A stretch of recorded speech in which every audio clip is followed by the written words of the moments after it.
में तशरीफ फरमा। जुमला उश्शाकाने मुस्तफ़ा अलैहि सलातो वस्सलाम, अस्सलामु अलैकुम व रहमतुल्लाहि तआला व बरकातुहू। अल्हम्दुलिल्लाहि वस्सलातु वस्सलामु अला नबिय्यिही अम्मा बाद फ़अऊज़ु बिल्लाहि मिनश शैतानिर रजीम बिस्मिल्लाहिर रहमानिर रहीम। उतुल इल्म दरजात सदक़ल्लाहुल अलीयुल अज़ीम। बल्लगना रसूलुहुन नबीउल अमीनुल मकीनुल करीम व नहनु अला ज़ालिका लमिनश शाहिदीन वश्शाकिरीन वज़्ज़ाकिरीन वल्हम्दुलिल्लाहि रब्बिल आलमीन। सारे जहान के मरकज़े अक़ीदत मुस्तफ़ा जाने रहमत शम्अ बज़्मे हिदायत हुज़ूर अहमद मुज्तबा हज़रत मोहम्मद मुस्तफ़ा सल्लल्लाहु ताला अलैहि वसल्लम के बारगाहे आली जाह में जी लगाकर हदिया दुरूद व सलाम पेश करें और बवाज़े बुलंद पढ़ें अल्लाहुम्मा सल्ली अला सय्यदना शफीअना हबीबना मौलाना मोहम्मद मादनिल जूद वल करम मंबइल इल्म वल हिल्म वल हिकम बारिक वसल्लिम। सल्लु अलैहि सलातन व सलामन अलैका या रसूलल्लाह, सल्लु अलैहि सलातन व सलामन अलैका या हबीबल्लाह दाइमन अबदन अबदा। दाउल उलूम रज़ाए मुस्तफ़ा के जुमला अराकीन, जुमला मुंतज़मीन और जुमला मुतवस्सिलीन काबिल मुबारकबाद हैं, जिन्होंने इस पुरफ़ितन दौर में भी इश्क़ व मोहब्बत के चिराग को रोशन किया है और आपके इदारे ने 6 बच्चों को हाफिज़े कुरान बनाया है। अल्हम्दुलिल्लाह हमारी जमात के अज़ीम आलिम दीन जो आपके इदारे के सदरुल मुदर्रिसीन हैं हज़रत अल्लामा मुफ्ती शहाबुद्दीन साहब किबला दामत बरकातुहु लालिया वल कुद्सिया,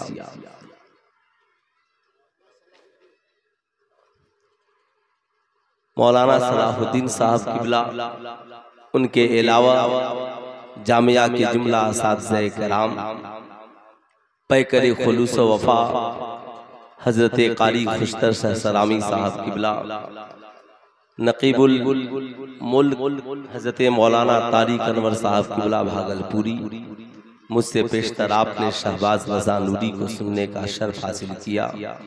मेरे बाद फिर इंशाअल्लाह अहमदुल फ़त्ताह साहब किबला को भी सुनेंगे। बादहू खानवादे रज़विया के चश्मो चराग हुजूर ताजु सुन्ना हज़रत अल्लामा तौसीफ़ रज़ा खां साहब किबला बरेली शरीफ, उनकी भी आमद आमद है। फ़कीर थोड़ी देर आप हज़रात के दरमियान हाजिर है। इन बुझे चरागों में रोशनी नहीं होती, मुस्तफ़ा नहीं होते तो जिंदगी नहीं होती। खुद चराग बन के जलो वक्त के अंधेरों में, मियाँ भीख के चरागों से रोशनी नहीं होती। ये है पैगाम दिया मेरे आला हजरत ने, ये है पैगाम दिया मेरे आला हजरत ने, दीन के गद्दारों से दोस्ती नहीं होती। चरागे इश्क़ नबी हर तरफ जलाएंगे, जहाँ से कुफ्र की तारीकियाँ मिटाएंगे। हकीर जानकर जिन्हें बुझा दिया हमने, वही चराग जलेंगे तो रोशनी होगी। मांगते फिरते हैं अगियार से मिट्टी का चराग, अपने खुर्शीद पे फैला दिए साए हमने। समाज में इज्जत सबको चाहिए, समाज में वक़ार सबको चाहिए। मर्द हो, औरत हो, बच्चा हो, बूढ़ा हो, जवान हो, पीर हो, मुरीद हो, इमाम हो, मुक्तदी हो, उस्ताद हो, शागिर्द हो, समाज में इज्जत सबको चाहिए। मगर इज्जत मिलेगी कैसे, वक़ार मिलेगा कैसे? कुरान कहता है इज्जत की सिर्फ एक राह है, उतुल इल्म दर्जात, जो इल्म हासिल करेगा खुदा उसके रुतबे को बढ़ा देगा। यानी समाज में इज्जत पाने के लिए आपको पढ़ना पड़ेगा, तालीम याफ्ता बनना पड़ेगा, एजुकेटेड बनना पड़ेगा। आप चाहते हैं जमाना आपकी इज्जत करे तो पढ़िए, लिखिए, अपना रिश्ता किताबों से जोड़िए। मैं आपसे पूछना चाहता हूँ, हर इंसान अपने इल्म के मुताबिक, बाबू ए बच्चा खैरियत हो गया तुम्हारा काम? अभी एक शायर साहब बाकी हैं, बैठ जाओ, है ना, बैठ जाओ। ऐसे भी ये दौर सोशल मीडिया का है और लोग कहाँ पर है।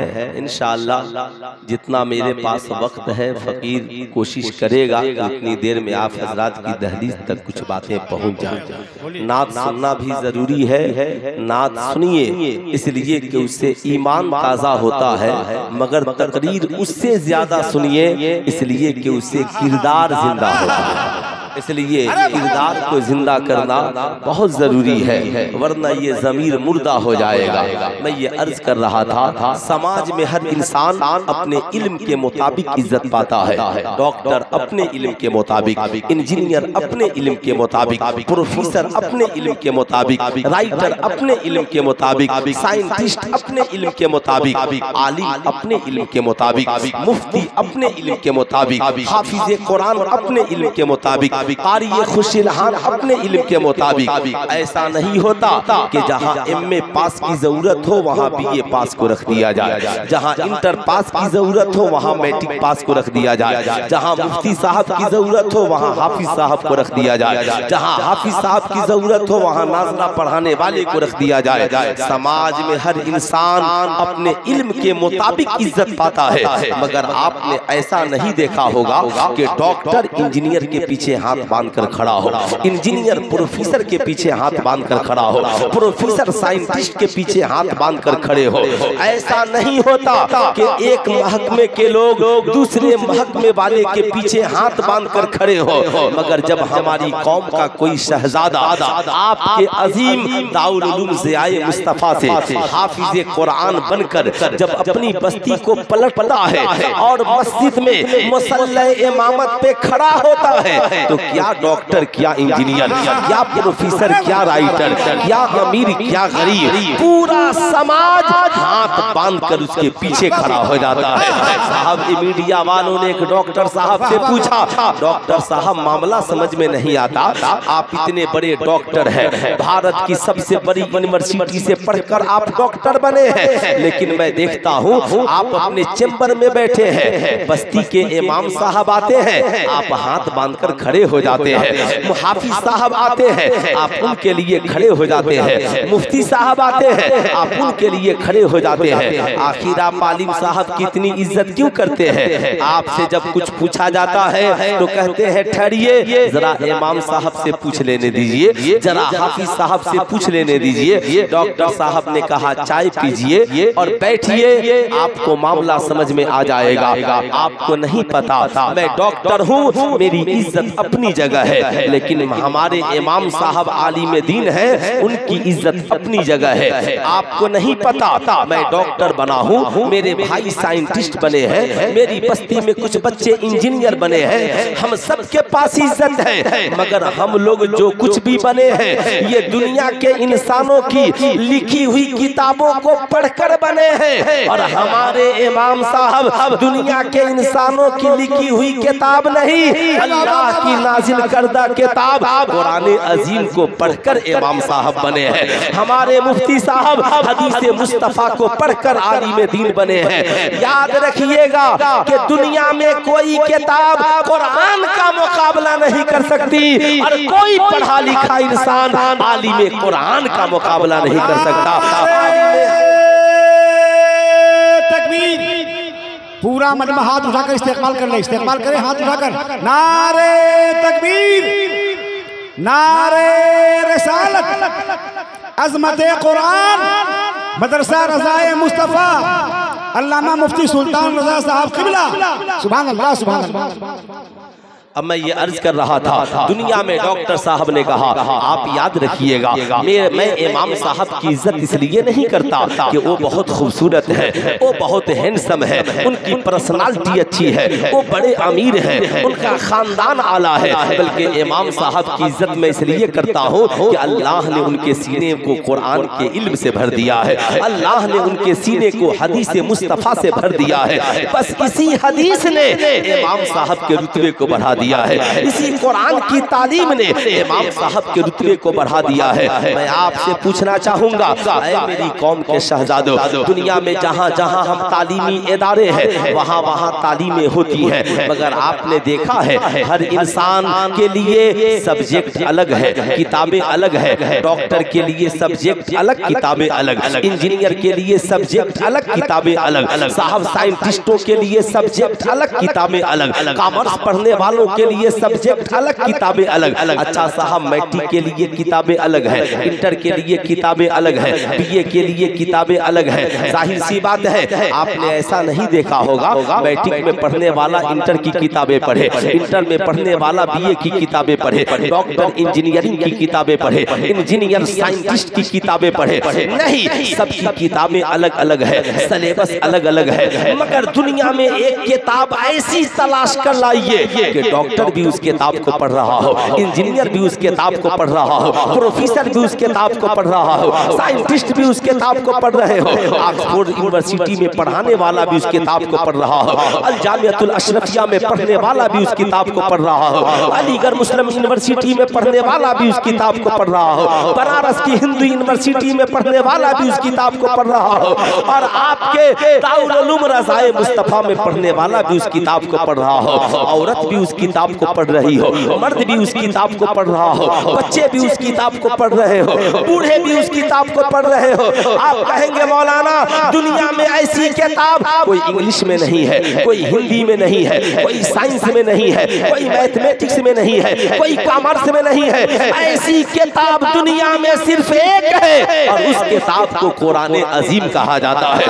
मैट्रिक में पढ़ने वाला कुरान पढ़ रहा है, इंटर में पढ़ने वाला कुरान पढ़ रहा है, यूनिवर्सिटी में पढ़ने वाला कुरान पढ़ रहा है, स्कूल में पढ़ने वाला कुरान पढ़ रहा है, इंजीनियर भी कुरान पढ़ रहा है, डॉक्टर भी कुरान पढ़ रहा है। मैंने देखा डॉक्टर साहब डिस्पेंसरी खोलने के बाद मरीजों की कतार लगी है, जो ही डिस्पेंसरी में दाखिल हुए अपने कंपाउंडर से कहा 10 मिनट मरीजों को रोक देना, जरा मैं कुरान की तिलावत कर लूं। मैंने कहा डॉक्टर साहब खैरियत, मरीजों को कतार में लगाकर कुरान पढ़ रहे हैं। कहते हैं हाँ मौलाना, मेरा और आपका रब कुरान में फरमाता है हुवा शिफाउन व रहमतुल लिल मोमिनीन, ये कुरान ईमान वालों के लिए शिफा भी है और रहमत भी है। इसलिए मैं कुरान पढ़ लेता हूँ ताकि कुरान की तिलावत की बरकत से मैं दवाइयाँ लिखता जाऊँ और अल्लाह ताला मरीजों को शिफा देता चला जाए। अल्लाहु अकबर। मैंने देखा साइंटिस्टों की टोली बैठकर कुरान पढ़ रही है। मैंने कहा साइंटिस्टों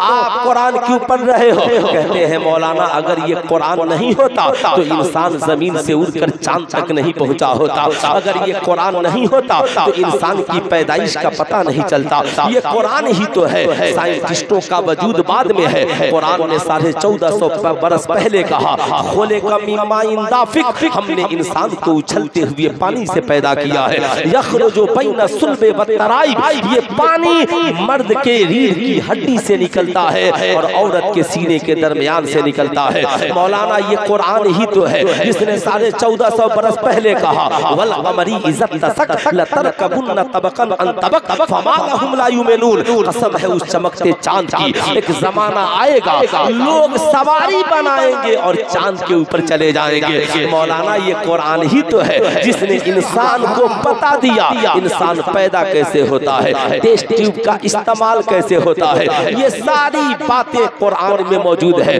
इसलिए हम कुरान पढ़ रहे हैं। मैंने जो ही मदरसे में कदम रखा देखा मुफ्ती साहब कुरान की तफसीर पढ़ा रहे हैं, कुरान पढ़ रहे हैं। हुजूर खैरियत आप कुरान पढ़ रहे हैं? कहा मौलाना कुरान पढ़ता इसलिए हो ताकि लोगों को फतवा बताओ, लोगों को मसाइल बताओ, लोगों को सूरह फातिहा की फजीलतें बताओ। आगे दरसगाह में पहुंचा देखा कारी साहब बैठकर बच्चों को कुरान मश्क करा रहे हैं। क्या शानदार लबो लहजे में बच्चे सूरह फातिहा शरीफ की तिलावत कर रहे हैं। आगे बढ़ा देखा बच्चे दौड़ कर रहे हैं, हैं। मैंने कहा हाफिज साहब आप कुरान पढ़ रहे हैं, कहा मौलाना रमजान सर पर है और तरावी की नमाज पढ़ानी है, इसलिए कुरान की तिलावत कर रहा हूँ। आगे बढ़ा, खानकाह में पहुंचा, देखा पीर साहब भी कुरान पढ़ रहे हैं और मुरीदों को भी कुरान पढ़ने की तलकीन कर रहे हैं। मैंने कहा हुजूर खैरियत, आप कुरान पढ़ रहे हैं? कहा मौलाना जब इंसान का दिल गर्द आलूदा हो जाए या गुनाहों से जंग आलूदा हो जाए तो कुरान की तिलावत से उसे साफ किया जाता है, इसलिए मैं भी कुरान पढ़ रहा हूँ, मुरीदों को कुरान पढ़ने की तलकीन कर रहा हूँ। मैंने देखा साहब, देखा कि एक बूढ़ी माँ घर के अंदर बैठकर कुरान की तिलावत कर रही है। अम्मा जी आप कुरान पढ़ रही हैं? कहा मौलाना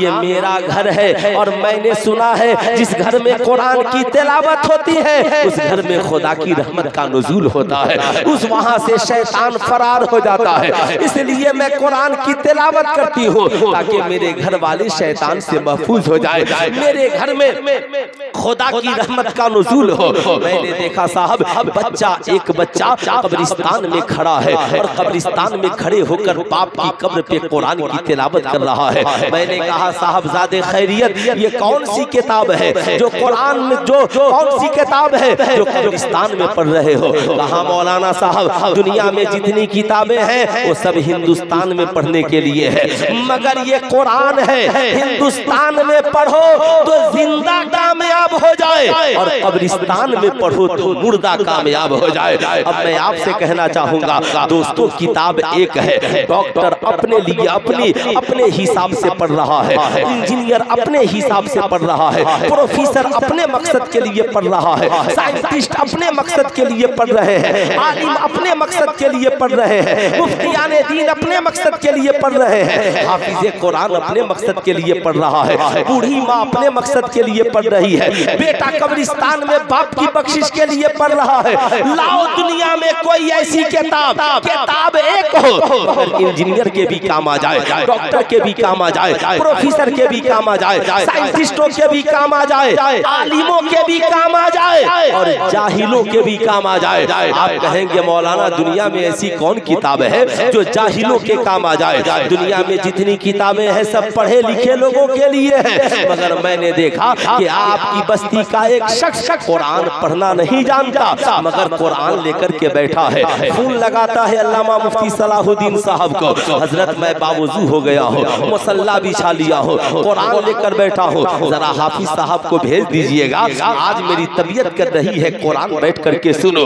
हजरत ने पूछा क्या बात? कहा मौलाना साहब दुनिया में जितनी किताबें हैं वो सब पढ़े लिखे लोगों के लिए है, साइंस पढ़ो तब कामयाबी मिलेगी, डॉक्टर साहब इंग्लिश पढ़ो तब कामयाबी मिलेगी, उर्दू पढ़ो तब कामयाबी मिलेगी, हिंदी पढ़ो तब कामयाबी मिलेगी, मगर ये कुरान है, पढ़ना आता है तो पढ़कर कामयाब हो जाओ, पढ़ना नहीं आता मोहब्बत से देखो देखकर कामयाब हो जाओगे, मोहब्बत से सुनो सुनकर कामयाब हो जाओगे। ये कुरान ही तो है जो पढ़े लिखों को भी कामयाब बना देता है और अनपढ़ जाहिलों को भी अदब की वजह से कामयाब बना देता है। यानी किताब एक है और उस किताब का नाम क्या है? पूरा मजमा हाथ उठा करके बोले क्या नाम है, और जोर से बोले क्या नाम है? कुरान। यहाँ क्या कोई ऐसा शख्स है जिसके घर में कुरान नहीं हो?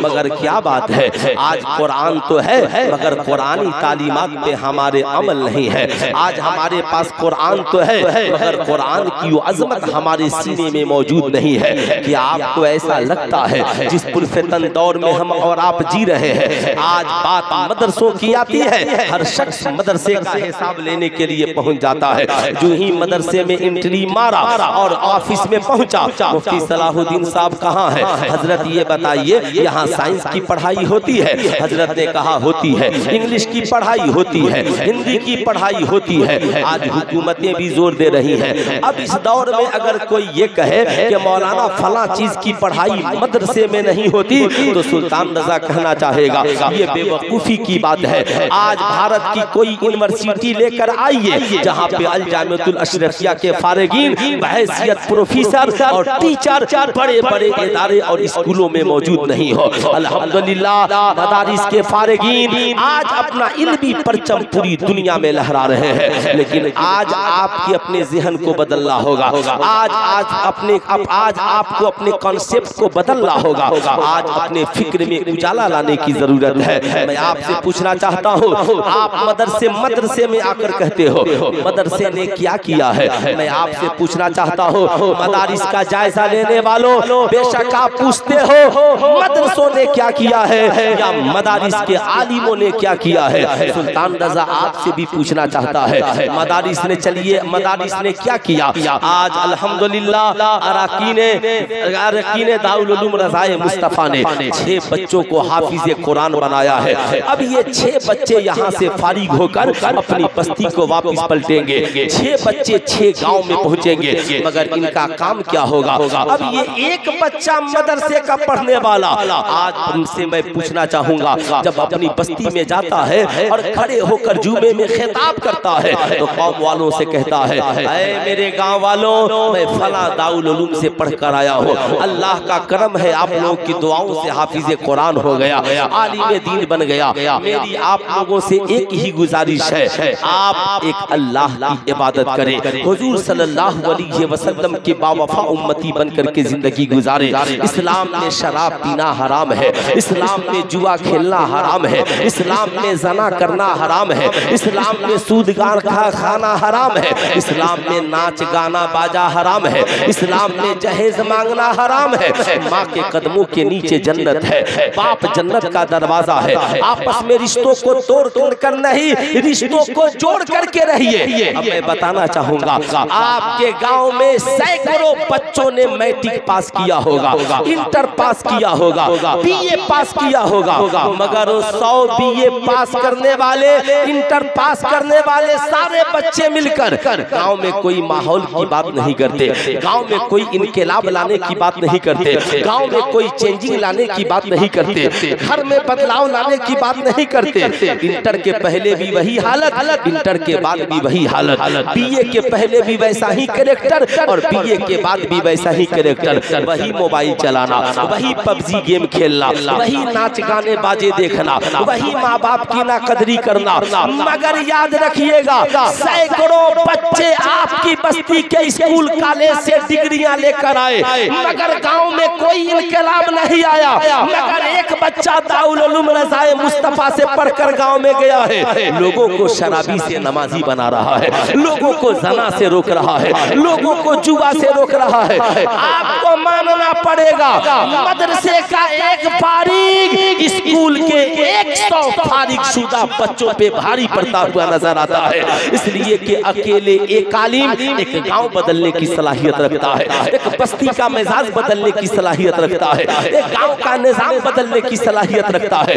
यही वजह है, आपने देखा होगा आज गैरों को खतरा स्कूलों से नहीं है, कॉलेजों से नहीं है, अगर उनको खतरा है तो इन मदारिस से खतरा है। इसलिए कि वो तो यही चाहते हैं हर मुसलमान जुआरी बन जाए, हर मुसलमान शराबी बन जाए, हर बेटी आवारा बन जाए, हर लड़की इज्जत तो आबरू लुटाने वाली बन जाए, हमारी बेटियों के सरों से दुपट्टा उतर जाए, हमारी बेटियों के जिस्म से नकाब उतर जाए। जो यहूदी मिलकर अमेरिका में शराब खाने खुलवा सकते हैं, वो इंडिया के हर घर में शराब खाने खुलवा सकते हैं। जो यहूदी मिलकर अरब की सरजमीन पर नाच गाने बाजे करवा सकते हैं, वो पूरी दुनिया के किसी मुल्क में करवा सकते हैं। कि आपको लगता है कि इस कौम को बहुत ज्यादा तकरीर की जरूरत है जितना आपने समझा है? कि आपको ऐसा लगता है फलस्तीन के मजलूम बच्चों की आवाजें अरब के बादशाहों के कानों से नहीं टकराती है? कि आपको ऐसा लगता है फलस्तीन के मजलूम बच्चियों की आवाजें अरब के बादशाहों के कानों से नहीं टकराती है? अरे अमेरिका के डोनाल्ड ट्रंप की आवाज जो सुन सकता है, क्या फलस्तीन के मजलूमों की आवाज नहीं सुन सकता है?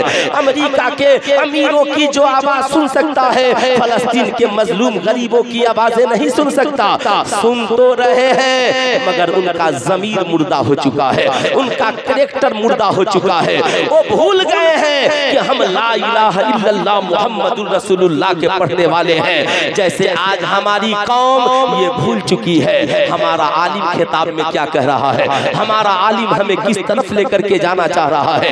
एक बात याद रखिएगा, जिंदगी में कान खोलकर आपने मदारिस का बहुत हिसाब लिया, हमने बहुत हिसाब दिया। एक आखिरी हिसाब मुझसे सुनिए, इसे बुरा मत मानिएगा। कोई डॉक्टर हो, इंजीनियर हो, प्रोफेसर हो, बुरा मत मानिएगा। आज तक कितने इंजीनियरों ने आपके बच्चों को फ्री में इंजीनियर बनाया है? आज तक कितने डॉक्टरों ने आपके बच्चों को फ्री में डॉक्टर बनाया है? जितने स्कूल कॉलेजेस खुले हैं, अगर एक महीने का फी जमा नहीं हो तो आपके बच्चे को इम्तिहान में नहीं बैठने दिया जाएगा। माँ पाँव का पायल बेचकर फी जमा करेगी, माँ कान की बाली बेचकर फी जमा करेगी, बाप कर्ज लेकर फी जमा करेगा। मगर आज तक किसी मदरसे में आपने सुना है कि पैसा नहीं देने की वजह से आपके बेटे को भगा दिया गया? आज तक आपने किसी मदरसे में सुना है फी जमा नहीं करने की वजह से आपके बच्चे का दाखला काट दिया गया हो? नहीं। आज तक किसी डॉक्टर, इंजीनियर, प्रोफेसर ने आपके बच्चों को फ्री में इंजीनियर, डॉक्टर नहीं बनाया। मगर करम है इन उलमा का, इनकी जूतियां मेरे सरों का सर का ताज बने, जिन्होंने भीख मांगकर हमारी कौम के लाखों बच्चों को फ्री में हर साल हाफिजे कुरान बनाया है, आलिमे दीन बनाया है। अगर ये नहीं बनाए होते तो आज ये ला इलाहा इल्लल्लाह की सदाएं नहीं गूंजती। अगर ये नहीं बनाए होते तो मस्जिद के मीनारों से आज़ानें नहीं उठती। अगर ये नहीं बनाए होते तो आज बेटियों के सरों पे ये दुपट्टे नजर नहीं आते। नारे तकबीर, जोर से नारे तकबीर, नारे रिसालत, अज़मत कुरान, मदरसा रज़ाए मुस्तफ़ा, मुफ्ती सुल्तान रजा साहब सीवानी। अब मैं आपसे कहना चाहूँगा, ये मदरसे का मुख्तसर हिसाब है, लेकिन जरा कभी किसी कॉलेज में भी जाकर पूछिए। आपने कभी किसी कॉलेज में जाकर पूछा, प्रोफेसर साहब मेरी बेटी कॉलेज में आने से पहले आवारा नहीं थी, कॉलेज में आने के बाद आवारा कैसे हो गई? मेरा बेटा कॉलेज में आने से पहले कलम चलाता था, कॉलेज में आकर तमचे और बंदूक कैसे चलाने लगा? मेरी बेटी कॉलेज में आने से पहले बॉयफ्रेंड नहीं रखती थी, कॉलेज में आने के बाद बॉयफ्रेंड कैसे रखने लगी? अरे प्रोफेसर साहब मेरा बेटा तो शरबत पीने से डरता था, पेप्सी कोको कोला से डरता था, मगर ये चरस, अफीम और गांजा कैसे पीने लगा? ये मेरी बेटी तो बाप से बात करने में शर्माती थी, ये फोन पे बॉयफ्रेंड से कैसे बात करने लगी? अरे मास्टर साहब स्कूल का निजाम क्या इतना बिगड़ गया कि हमारी बेटियां कॉलेज जाने के बाद आवारा गुंडों और लड़कों के साथ लव अफेयर में पढ़ करके चली जा रही है? कॉलेज का प्रोफेसर हाथ जोड़कर खड़ा होगा और कहेगा सर मैं यहाँ किताबें पढ़ाने आता हूँ, आपके बच्चों को किरदार और कैरेक्टर सिखाने नहीं आता, हम यहाँ सिलेबस पढ़ाते हैं। आपकी बेटी दुपट्टा रखे न रखे नो प्रॉब्लम, आपकी बेटी किसी के साथ भाग जाए नो प्रॉब्लम, आपकी बेटी स्कूल से बाहर खड़े खड़े पानी पिए नो प्रॉब्लम। मैं आपसे पूछना चाहता हूँ, ईमानदारी से बताइए, आपको यकीन नहीं तो किसी स्कूल और कॉलेज के दरवाजे पर जाकर के देख लीजिएगा।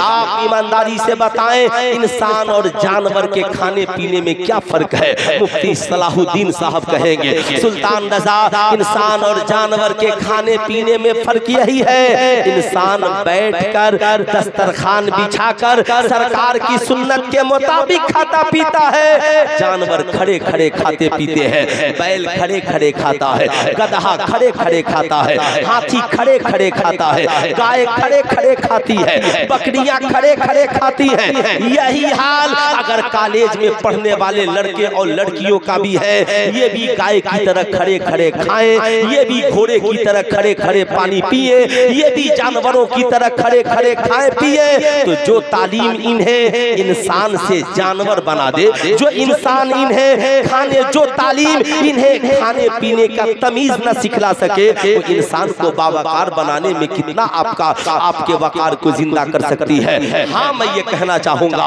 कॉलेज की डिग्रियों से आप यूपीएससी बीपीएससी क्वालिफाई कर सकते हैं, आप कॉलेज की डिग्रियों से इंजीनियर डॉक्टर प्रोफेसर बन सकते हैं, मगर समाज का अच्छा इंसान बनने के लिए सिर्फ डिग्रियों की जरूरत नहीं, बल्कि आमिना के लाल के किरदार की जरूरत है, मुस्तफा जाने रहमत की सुन्नत की जरूरत है। यही वजह है एक डॉक्टर नाचता है, एक इंजीनियर शराब पीता है, एक आईपीएस अफसर रिश्वत लेता हुआ पकड़ा जाता है, एक कर्मचारी घूसखोर हो जाता है, साहब एक लीडर मुल्क बेचने वाला हो जाता है, इसलिए कि उसके पास कॉलेजों की डिग्रियां तो होती हैं, मगर जहां से इंसान की जिंदगी में ईमान और ज़मीर जिंदा होता है वो मज़हब इस्लाम की तालीम और मुस्तफा जाने रहमत की सुन्नत की तालीम उसकी जिंदगी में नहीं होती।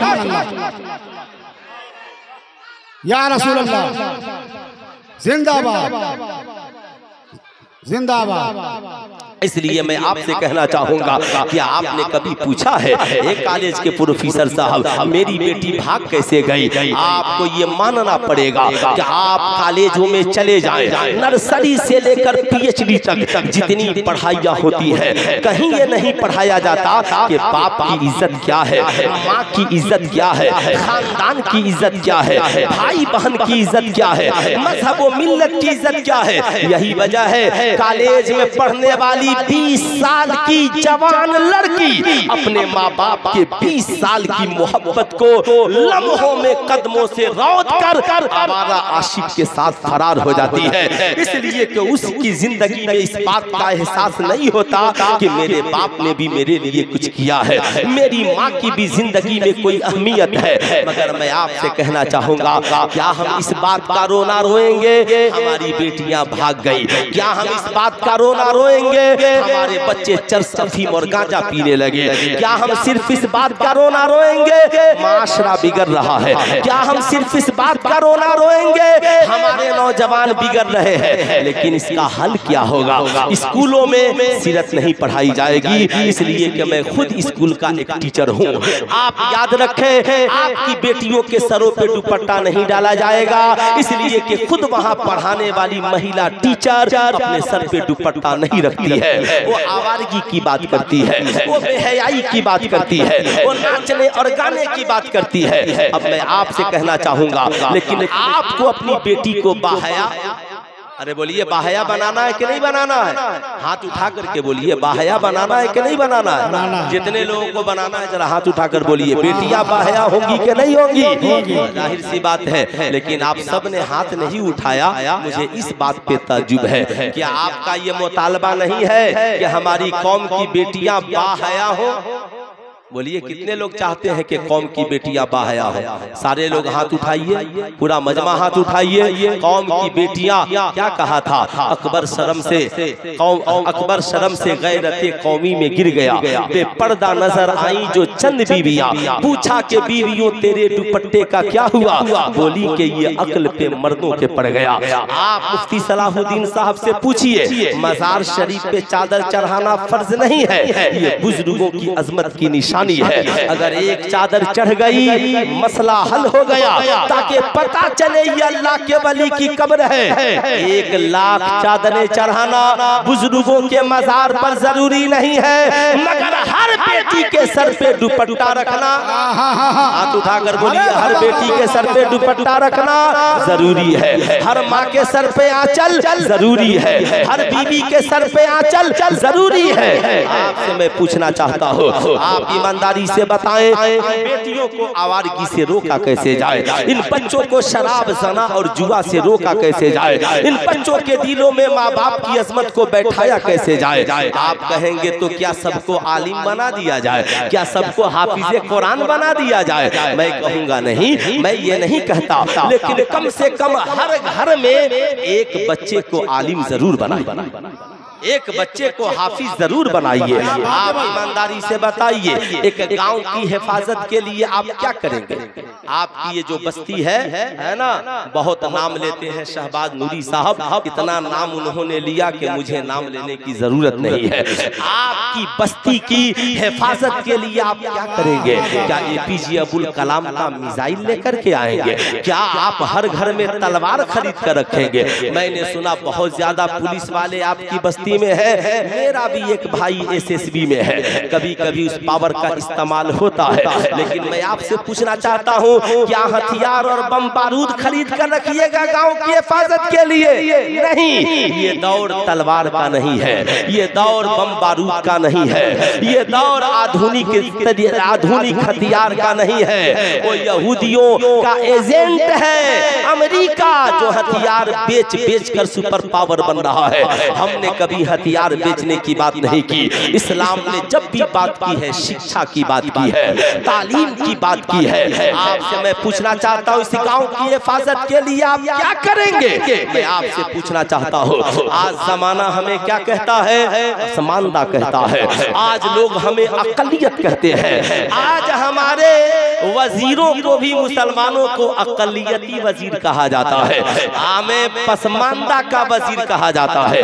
ये पसमानदा से आते हैं। जाहिर सी बात है, हम पसमानदा हैं, वो हम अल्पसंख्यक हैं, वो बहुसंख्यक हैं। हम अकलियत में हैं, वो अक्सरियत में है। आपसे मैं पढ़े लिखे लोगों से पूछना चाहता हूँ, जो इसमें नेता है, एमए पास है, बीए पास है, आलिम मौलाना है, क्या आपको ऐसा नहीं लगता अकलियत कह के हमें नीचा किया जाता है? क्या आपको ऐसा नहीं लगता पसमानदा कह के हमें झुकाया जाता है? क्या आपको ऐसा नहीं लगता हमें छोटा कह के डराया जाता है? अल्लामा मुफ्ती सलाहुद्दीन साहब की तरह 10-20 भारत में बड़े मजबूत तालीम है, जिनके अंदर बड़ी सलाहियत है, मगर उनको डरा दिया जाता है। मौलाना, हम अकलियत में है, जरा सोच समझ कर बोलिएगा। मैं आपसे पूछना चाहता हूँ, खुशतर सहसरामी साहब, अकलियत में हम आज हैं या उस वक्त थे जब मुस्तफा जाने रहमत ने इस्लाम की तबलीग शुरू की? अकलियत में हम आज हैं या उस वक्त थे जब बदर के मैदान में हम 313 थे?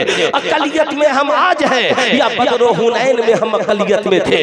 अरे मियाँ, अकलियत में तो हम करबला के मैदान में भी थे, अकलियत में हम बदर और हुनैन में भी थे। हज़रत उमर इब्ने खत्ताब ने 40वें मुसलमान की शक्ल में इस्लाम कबूल किया और दूसरे खलीफा बने। जमाना देखता रहा, अकलियत में रहते हुए अक्सरियत पे गालिब आकर आधी दुनिया से ज्यादा पे इस्लाम की फतह कामरानी का परचम लहरा दिया। आपको ऐसा लगता है कि उनके ज़हन में अकलियत की बात थी? क्या उनके ज़हन में पसमानदा की बात थी? नहीं, वो जानते थे हम अकलियत में रहकर भी अक्सरियत पे गालिब आ जाएंगे। उसके लिए पावर ऑफ एजुकेशन चाहिए, उसके लिए आपको तालीम वाला बनना होगा, उसके लिए आपको हुनर वाला बनना होगा। आज हमारे नौजवान ये समझते हैं और लड़के और लड़कियां भी समझती हैं, इंसान दौलत से अमीर होता है। ये तुम्हारी भूल है। तुम ये सोचते हो इंसान दौलत से अमीर होता है। नहीं, जो लोग ये सोचते हैं कि इंसान दौलत से अमीर होता है, ये झूठ है, ये धोखा है। एक डॉक्टर दौलतमंद बना है तो पढ़ लिख कर डॉक्टर पहले बना है, अमीर बाद में बना है। एक इंजीनियर अमीर बना है तो पढ़ लिख कर इंजीनियर पहले बना है, अमीर बाद में बना है। एक आईपीएस अफसर अमीर बना है तो पढ़ लिख कर एसपी डीएम दारोगा पहले बना है, अमीर बाद में बना है। एक आलिम अमीर बना है तो पढ़ लिख कर आलिम पहले बना है, अमीर बाद में बना है। याद रखिएगा, इंसान को अगर उसे जो कुछ भी दौलत मिल रही है वो उसके इल्म के बदले में, वो उसके हुनर के बदले में। मुफ्ती साहब को जो पैसा मिलता है इनके इल्म के बदले में, साइंटिस्टों को जो पैसा मिलता है हर माह उनके इल्म के बदले में, आईपीएस अफसरों को जो पैसा मिलता है हर माह वो इल्म के बदले में। लेकिन जो लोग ये कहते हैं नहीं हम इससे आगे बढ़कर अमीर बनेंगे, वो बेईमानी करके अमीर बनते हैं, वो चरस अफीम गांजा बेचकर अमीर बनते हैं, वो लड़कियों की इज्जत तो आबरू नीलाम करके अमीर बनते हैं, वो सूद का पैसा चला करके अमीर बनते हैं। हराम माल के जरिया अमीर बनने वालों की तादाद अलग है, मगर इस जिसके हलाल के जरिया अमीर बनना है तो आपको पढ़ना पड़ेगा, आपको एजुकेटेड बनना पड़ेगा। यानी फैसला ये कर लीजिए और अपनी औलादों को बताइए, ऐ मेरे बेटे और बेटियों, इंसान पैसा से अमीर नहीं होता बल्कि इंसान इल्म और हुनर से अमीर होता है। इंसान किससे अमीर होता है? सिर्फ नौजवान हाथ उठा करके बोले, इंसान किससे अमीर होता है? इल्म और हुनर से अमीर होता है। अब मैं आपको बताना चाहूंगा, साहब जमाने का मिजाज तो बदलना होगा, हमें अपनी बेटियों की इज्जत बचानी है। कब तक ये बेटियां काट काट कर गटर में डाली जाती रहेंगी?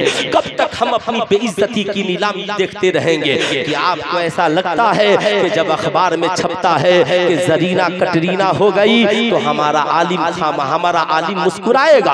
कि आपको ऐसा लगता है कि हमारी समाज की एक बेटी पढ़ी लिखी मदरसे की आलिमा भागकर काफिर के साथ शादी रचा ले रही है तो हमारा समाज इससे खुश होता होगा? नहीं, दौलत की अंधेर कोठरी ने और दुनियावी ऐशो इशरत ने आज हमारे समाज को इस कदर अंधा बना दिया, हमारी बेटियों ने इज्जत को इज्जत समझना छोड़ दिया। आज हमारे नौजवानों ने दूसरों की बहू बेटियों की इज्जत को इज्जत समझना छोड़ दिया है। इसकी एक सूरत है, आप एक सूरत है, गांव की हिफाजत, समाज की हिफाजत की एक ही सूरत है। आप कहेंगे मौलाना वो सूरत क्या है? आपने उस वक्त से नारा सुना, क्या नारा लगता है? मसलके आला हजरत। पूरा मजमा हाथ उठाकर बोलिए, मसलके आला हजरत, मसलके आला हजरत। जोर से बोलिए, मसलके आला हजरत जिंदाबाद। लेकिन मुझे लगता है इसमें बहुत सारे लोग होंगे जो आला हजरत का एक भी मसलक नहीं जानते होंगे। अगर मुफ्ती सलाहुद्दीन साहब पूछ दे, मौलाना साहब इधर आइए, मसलक का माना रास्ता और आला हजरत यानी आला हजरत का रास्ता क्या है? बताइए। हम तो शहाबुद्दीन ही बोल रहे थे, आप ही ने सलाहुद्दीन बनाया।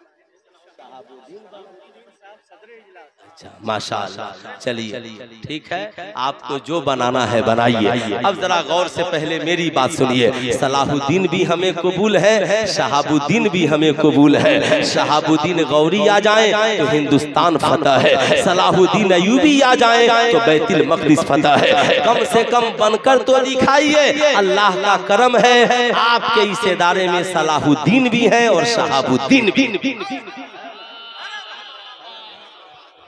माशाअल्लाह। इसलिए जरा पहले दोनों हाथों को उठाकर बोलिए या रसूल अल्लाह, और जरा प्यार से बोले या हबीब अल्लाह। अब जो मैं बोल रहा हूँ उसे गौर से सुनिएगा। आप पसमानदा हैं, आपको ये मानना पड़ेगा। आप अकलियत में हैं, आपको ये मानना पड़ेगा। मगर अकलियत में रहकर अकलियत का दाग धब्बा कैसे धोइएगा? आप पसमानदा में रहकर पसमानदा का दाग धब्बा कैसे धोइएगा?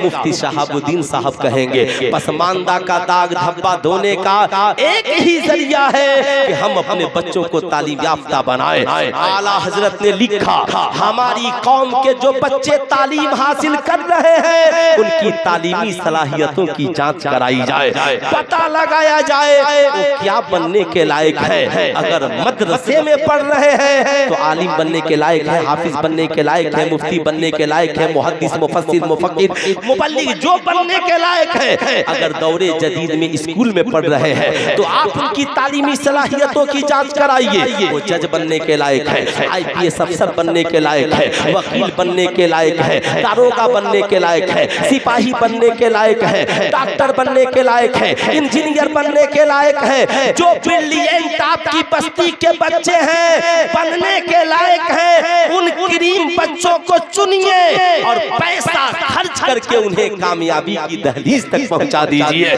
ये किसने फिक्र दी? आज से 100 बरस पहले बरेली शरीफ की टूटी हुई चटाई पे बैठकर बरेली के इमाम अहमद रजा ने फिक्र दी है। पैसे खर्च करके कौम के पढ़े लिखे बच्चों को कामयाब बनाओ, उन्हें मुकम्मल कुर्सियों तक पहुंचाओ। सुल्तान रजा आपसे पूछना चाहता है, अब आप अपनी बस्ती के बच्चों की जांच करें, मदरसे में पढ़ने वालों की भी और स्कूल में पढ़ने वालों की भी। कौन बच्चा जज बनने के लायक है, कौन बच्चा IPS अफसर बनने के लायक है, कौन बच्चा डॉक्टर बनने के लायक है, कौन बच्चा आलिम बनने के लायक है। गांव में 10 बच्चों को मिलकर चुनिए, एक बच्चा जज बन जाए, एक बच्चा IPS अफसर बन जाए, एक बच्चा वकील बन जाए, एक बच्चा मास्टर बन जाए, एक बच्चा इंजीनियर बन जाए, एक बच्चा मुफ्ती शहाबुद्दीन साहब की तरह बेहतरीन आलिमे दीन बन जाए, एक बच्चा बेहतरीन हाफिज़े कुरान बन जाए। 10 नौजवानों की टोली आपने पैसा लगाकर तैयार कर दिया, एक नस्ल आप संवारिए, बाकी नस्लों को ये संवारते चले जाएंगे। इलाके में हंगामा होगा, उस गांव की तरफ नजर उठा के न देखना। उस गांव में जज भी रहते हैं, उस गांव में IPS अफसर भी रहते हैं, उस गांव में डॉक्टर भी रहते हैं, उस गांव में वक्त के जयीद आलिमे दीन भी रहते हैं। इसलिए गांव की हिफाजत के लिए हथियार की जरूरत नहीं, बल्कि पावर ऑफ एजुकेशन की जरूरत है। किसकी जरूरत है? Power of. पूरा मजमा हाथ उठा करके बोले किसकी जरूरत है? Power of. अरे मेरी तरफ देखिए, पूरा मजमा हाथ उठाकर बोले पावर ऑफ एजुकेशन की जरूरत है। अब पूरा मजमा खड़े हो जाइए। हुजूर ताजु सुन्ना हजरत अल्लामा तौसीफ रजा खां साहब किबला बरेली शरीफ का इस्तेमाल।